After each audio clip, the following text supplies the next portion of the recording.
GM college हाँ आमर GM college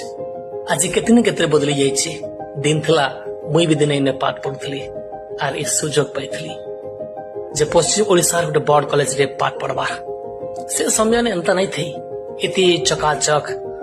रंग बेरंग कॉलेज नहीं थी। आज विश्वविद्यालय बनी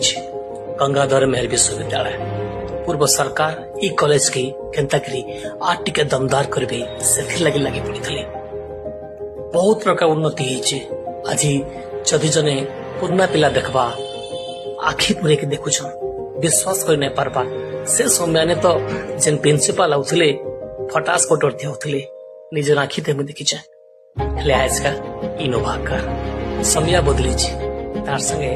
हमर जीएम कॉलेज रो परिवेश पूरा बदली गई छै।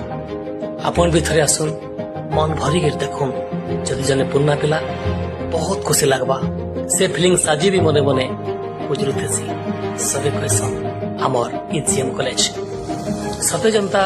ए भीतर के गले दुनियाटा पूरा पसरी ही जैसी पटा निकाल गाड़ी नीचे नुआ नुआ रूप पाइछे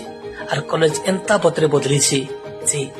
आखिर नहीं देखले अपन विश्वास कर न परम एकेडमिक सेक्शन रु पढ़ा पढ़ी तक सबु आड़े से समान दूर छे रिसोर्स सेंटर हो रास्ता घाट हो प्राकृतिक परिवेश ने एबे भरपूर पूरा कॉलेज और बड़ कथा होची पूर्व सरकार जेन विकास कले ई विश्वविद्यालय इथि लगी हमें कॉलेज कहूँ इहादे बदनाम भई जाई छी शंकर प्रिय गंगाधर मेहर विश्वविद्यालय पश्चिम ओडिशार एते बड़ कॉलेज एंता गोटे कॉलेज थी जेने सब प्रकार सुविधा मिली पारसी पश्चिम ओडिशार पिला पढ़वार गोटे भाग्य थिले कि गोटे सीट खोले पाएसी केते आशा करते सन पिला बने बुआ माँ भी इनके पढ़े देसन